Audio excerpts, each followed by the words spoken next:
Coming up on City Spotlight, Season 8 continues on, and we're on location in Tuscola. First, we head to the Tuscola Public Library, and we'll talk with Library Director Devin Black. Devin will give us a little history on the library in Tuscola, how the library operated during the pandemic, and what programs and services are offered by the Tuscola Public Library. Then, we head to the Douglas County Museum. We'll talk with Anna Dvorachek, Executive Director of the museum, about the history of the Douglas County Museum and what exhibits and programs are done for the Douglas County community. We're learning about the Tuscola Public Library and the Douglas County Museum on our latest episode on Tuscola, here on City Spotlight.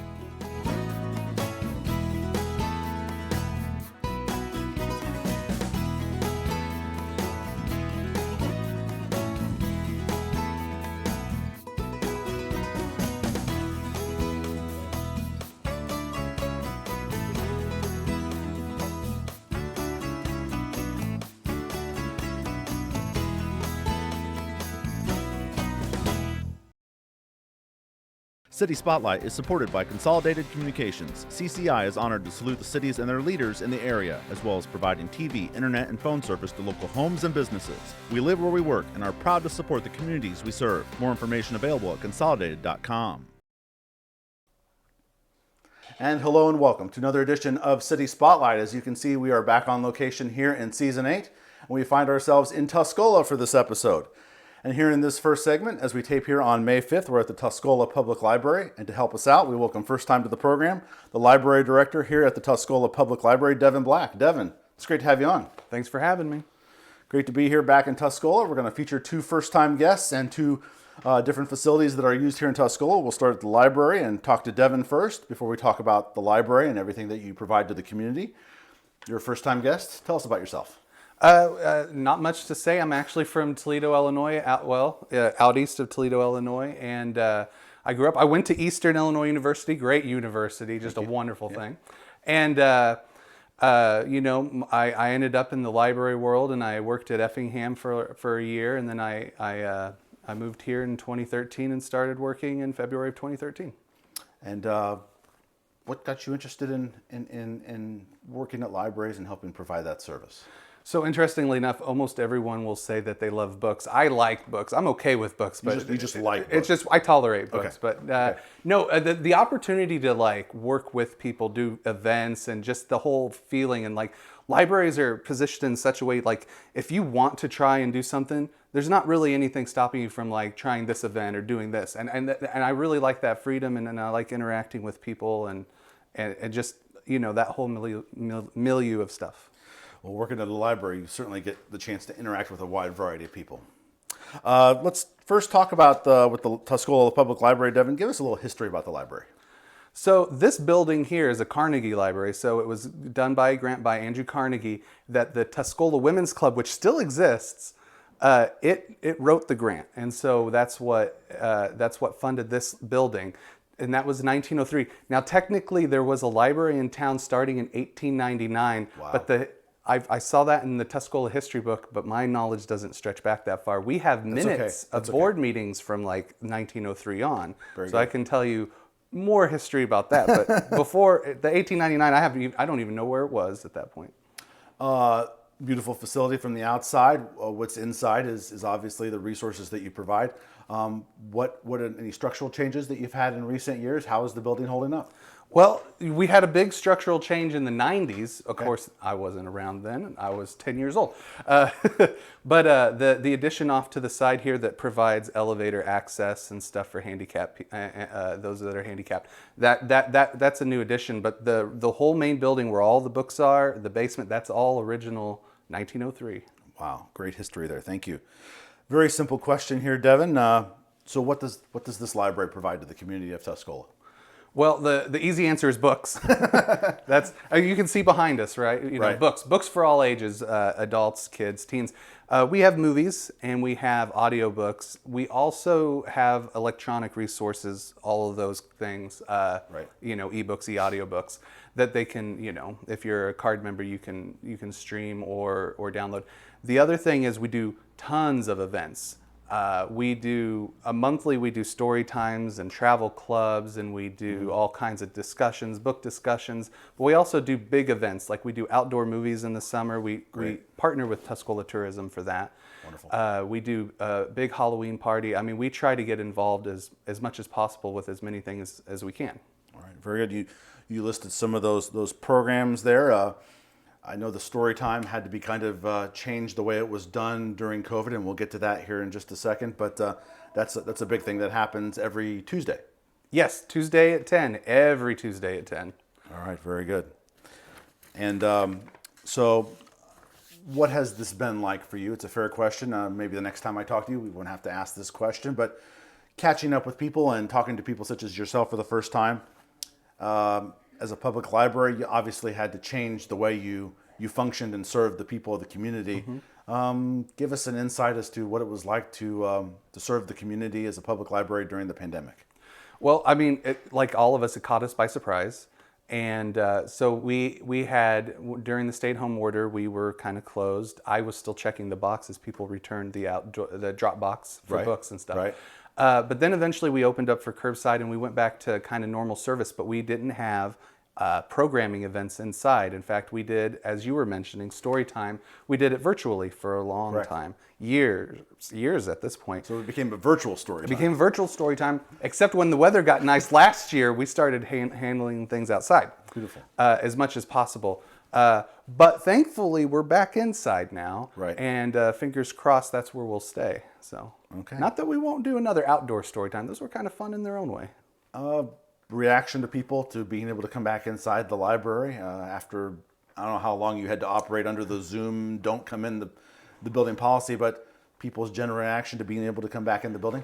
Mostly very happy. You know, someone come back and it's like, I'm so glad to see all your faces. I'm like, I don't know that my face is one that you should be that glad to see, but I mean, well, I appreciate the thought. I'm glad to be talking here with you, learning about the Tuscola Public Library. So, moving forward, do you have any new things you're going to be incorporating, or just status quo?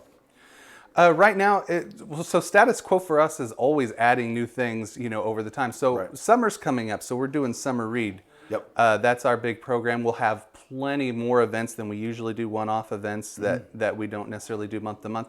And we're going to be doing that, you know, starting in June is when we really kick off our summer programming and stuff like that. Off the top of your head, I hadn't looked quite yet. We'll have the information on the screen possibly here in just a bit, but when does the summer movie thing start in Tuscola? So outdoor movies, they're going to be the third Friday, June, July, and August. Very good. Okay. Whatever those dates are. and those are outside? Those are outside. We do them right down here by the gazebo, just literally a hop, skip, and a jump down. Great location, high traffic area. It is. Very good. Well, we are glad to be back in Tuscola, and we're talking with Devin Black here at the Tuscola Public Library. Any other programs that you wanted to highlight? What do you enjoy about working here? What do I enjoy? Well, so I had a couple of programs. I do book discussion and film discussion. I was a big film buff, and you know, when I first started here, I did a book discussion because libraries do book discussions. And at some point, I was sitting there thinking to myself, I'm like, surely there's other people that really love movies in and around Tuscola. And so I thought, I'm going to do this and see if anyone shows up. And people started showing up. So now we do film discussion. We look, sometimes it's popular films. Sometimes it's artsy-fartsy films, as you might say. A lot of foreign films. I would say that I've gotten to watch a whole lot of films that I would not have otherwise watched just on my own. And I think it's a good experience.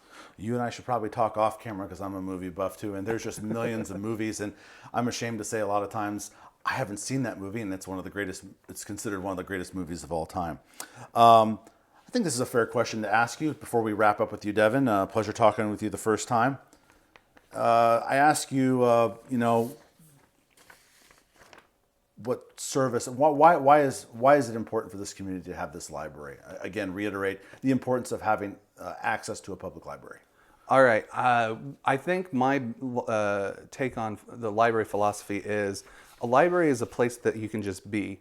I instill this into my staff and stuff. It's like you don't pay anything to come in here. Mm-hmm. You don't have to have a library card to come in here and use the computers or anything. You can read a book in here and the newspapers. You don't need even a library card for any of that. And we're not going to hassle you to get out or anything like that. And sometimes there's not that many places in a community where that's possible. Or if kids, are running around town and they want to come in and cool off during the summer, I mean, this is a place to do that. And then just to be able to reach different kids and adults and other things through events and just create a sense of community. Community doesn't exist. It has to be created in some sense. And I want the library to be a main driver of that. You said you're originally from the Toledo, Greenup, Cumberland County area, but you've been here in Tuscola for almost a decade. What do you enjoy about being a part of this community? Oh, it's great. I'm part of the Rotary Club and everything else. I mean, the community accepted me with open arms right away. Although, they warned me when I first started here that this was a small town. I'd have to get used to it, and I didn't have the heart to tell them I came from a smaller town than even Tuscola. No, it's a great community. Basically, when we say, hey, I would like to do an outdoor movie, there's another organization that helps out. I mean, there's a bunch of organizations. When we do outdoor movies, it's not just the library. I mean, the health department will sometimes help and be out there. Sarah Bush will help and be out there. The Kiwanis Club, Rotary Club. I mean, we've got a groundswell of support for things like that. Great to hear about different organizations working together. It's very much a team effort. Devin Black, is there anything else you'd like to add about the Tuscola Public Library? Well, that's the question, but no, I don't think so. All right, very good. We've been talking for the first time here on City Spotlight about the Tuscola Public Library, and we thank the library director here, Devin Black. Devin, it's been a pleasure talking to you, and we look forward to talking again. Yeah, me too. Thank you very much. And coming up next here on City Spotlight, we'll continue this episode here on Tuscola. We'll travel a few minutes to the south to the Douglas County Museum. But first, let's take a look at some of the upcoming activities going on in Tuscola.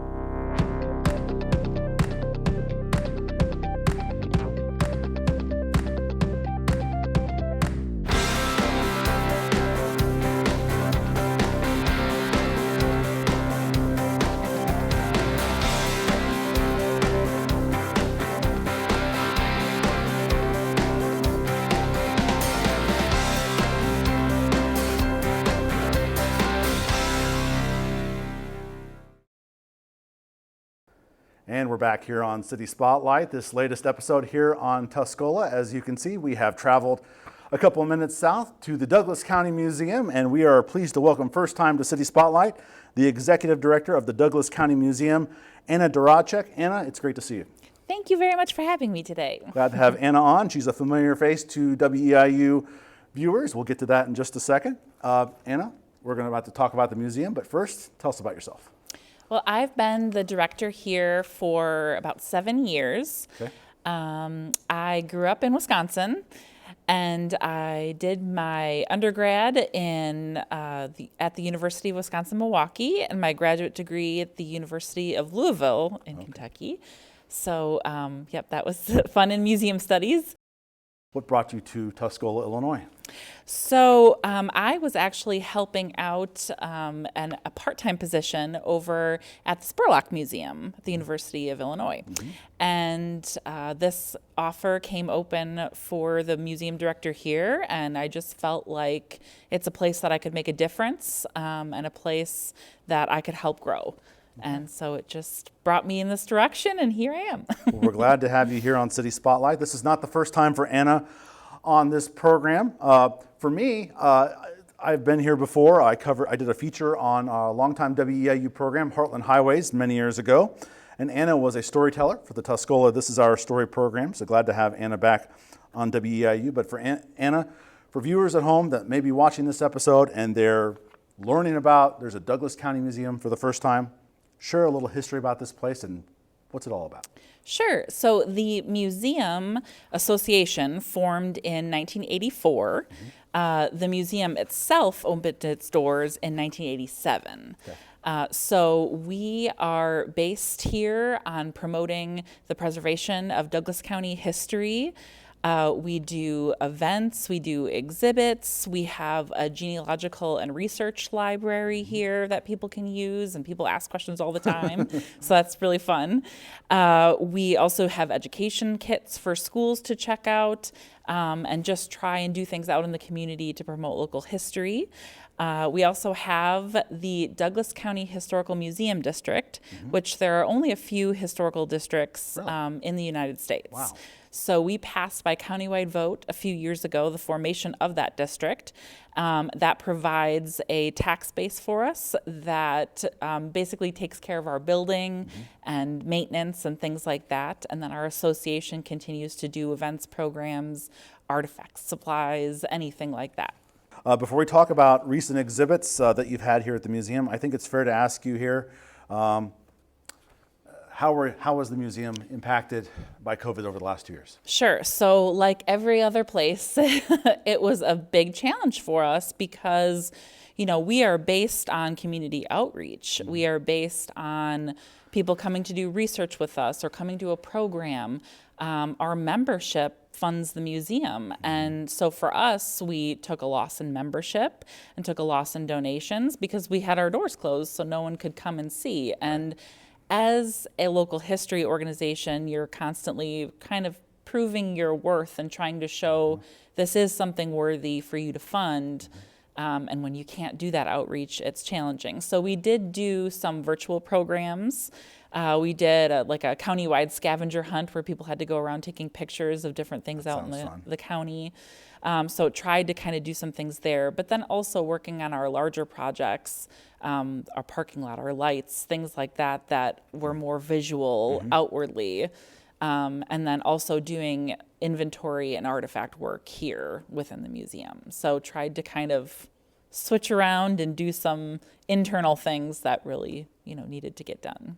All right, thank you very much. Appreciate the insight of folks to tell us how they were impacted. We're all impacted by it in different ways, but you're able to keep going. And now we're here at taping here on May 5th, 2022. A gentleman was walking by, and you're kind of in between exhibits, but let's talk about your exhibits. That's kind of the exciting thing that happens here. People come to check things out. We have some things behind us. Tell us about your most recent exhibit that just wrapped up. Sure. We just finished up a motorcycle exhibit, which was a lot of fun. There's still a couple here, as you can see in the background. It's just something really fun that we can do in the wintertime. My husband's a big rider, too, so that makes it extra special for our family. And it just was a lot of fun to be able to see everything from, there's a lot of farm kids who grew up riding. Yes. We have people who did hill climbing and racetracks. We had a racetrack actually in Camargo. Okay. So there's some good history there. So you see a lot of family connections with riding. And I think that it's just a great opportunity to bring the community together and be able to have them here. You've been here, said about 7 years. What are some other notable exhibits you've had in the past? So we've done everything from, I think I did a secret societies exhibit when I first came here. That was kind of fun. Anything on agriculture, farming, broom corn. I did one on women's suffrage recently and highlighted some of the women from Douglas County that went on to do some interesting, neat things. So anything, like we said, motorcycles. We've done Progress Industries in Arthur, so different industrial things. Newspapers, baseball, anything and everything. So it's just been fun to explore all the different topics here that you can. And stuff before Anna's time, those previous things that we've aired on WEIU, you can also learn about that stuff too. So just tons of exhibits through the years on a wide variety of subjects. That's kind of the cool thing about a museum is you have however many exhibits you have a year on just a wide variety of topics. You can just about hit everybody's interest. Yes, most definitely. All right, very good. You kind of mentioned, but kind of recap other activities that you have here in addition to the exhibits. Sure. So recently we did a mural tour with the Tuscola High School students. So that was really fun. So they acted out the different people that are featured in our mural, which is a great way to bring it alive and really show that we're the county museum. Tuscola is a part of our community, but we also have many other communities that are a part of us. So that was a great way to show everybody. We have done cemetery tours, which have also used the high school students and other community members. And that's been really fun because they act out the different people that are in the cemetery and people can go around and talk to them. And we've had some descendants as well play people, which has been really exciting. We've done downtown tours. historic tours of what the buildings were. Nice. We've done things like going to the Strybeck blacksmith shop in Newman and doing a program there, so we're trying to do more. We're planning a cemetery tour with Camargo Township Library Nice. There. So one of my EIU interns is going to be helping with that. Nice. So I'm excited about that. Nice. We've done photo contests every year, which is really fun. So kids, adults get to take photos in Douglas County. We have a local history category in that. And then we've done Illinois Humanities Road Scholars programs, which have done everything from folk songs in Illinois to Underground Railroad quilts. So we just try and do a really wide range of topics for different people to be able to come here and also do, and then go out and do parades and festivals and, like I said, help our EIU interns, which is fun, and do different projects with them. So yeah, it's a lot of fun. Very much a part of the community and obviously the county, because you're a county museum. Yes. Very noticeable on the exteriors. Maybe not on a rainy day like today that we're taping here on May 5th, but tell us about that beautiful mural you now have on the north end of the building. Yes, so this was one of the wonderful things that actually came out of COVID. Okay, one good thing. Yay! We actually got to do this, so that was really fun. So the Museum Association of Douglas County raised the funds along with some donations from Lyondell Basel and the Tuscola Community Foundation. And then Ainsley Heilich, who is our vice president, he is the owner of Vintage Karma, which is a tattoo studio right here in Tuscola. Right. And very talented artist. And Yes. he designed the mural. And then we had volunteers from the community come in and paint it. It was really fun to be able to do. It features everything from various festivals and things within the county, industries, farming and agriculture, historical landmarks. We had WDZ Radio, the third radio station in the nation, right Correct, here. So correct. that's there. And then a lot of those people that I was talking about Right. too. So you can actually go on our website and it'll tell you what everything is, why it's there, and learn more about it. It's a very wide mural that shows a lot of things. Yes, yes. So we're talking about current and past things that take place here at the Douglas County Museum. Give us a preview of upcoming exhibits that you are thinking about doing. Sure. So we just built these movable walls, which is really going to help us with our exhibits because we have one big space. So this will help us break up and be able to actually put more of our collection out on display. So we're working on those. But the big thing that's coming up is we are doing a built-in that's going to be kind of like a town circa 1900, 1920. So you'll be able to walk along, look inside a general store, look inside a bank, look inside a newspaper office, those types of things. Okay. And really see, kind of what it looks like at that time, kind of more of an immersive exhibit. So that's our next big one. And we're taping here again, May 5th. People are seeing this at home the latter half of May. When quite possibly might that start being viewable for people? Sure. So the inside exhibits with the movable walls will be over the next month or so. We're going to keep working on those. Correct. But the built-ins will probably take a few months. So it'll be a little bit later, maybe more fall time, that we'll be able Summer, to see fall. a little bit more. Yeah. So very good. Yeah. And how far ahead do you plan exhibits? Are you thinking about not just the next one, but maybe 2 or 3 ahead? Sure. Sometimes I have kind of a pocket of different things that I've been thinking of, and then and you it feel kind like of just what's the right time to, this might be the right time for that idea. Yes. Okay. And with our EIU intern coming, we have one that's working on the exhibits, another one that's got the project with the cemetery tours. So it's kind of a good time for us to work on the floor anyway and bring out some new things. And so, yeah. I think it's important to bring about how people can, as you talked about with COVID, kind of hurt you there with a number of people coming and how you're supported. So to the people out there, how can they support or donate historical items to the museum? Sure. So definitely, obviously, donating directly, that's something that anyone can do. Sometimes our members will send in extra donations along with their dues, which is wonderful. Membership, we do a monthly newsletter where I put some history stories in there and different things that we do for our members, so you can join our museum membership. That really helps us because that is going directly towards the exhibits and things that you guys are seeing externally. It's a great way to kind of say, yes, I support that, and this is what I want to stand behind. We also have an Amazon wish list on our website. We have an Amazon Smile account.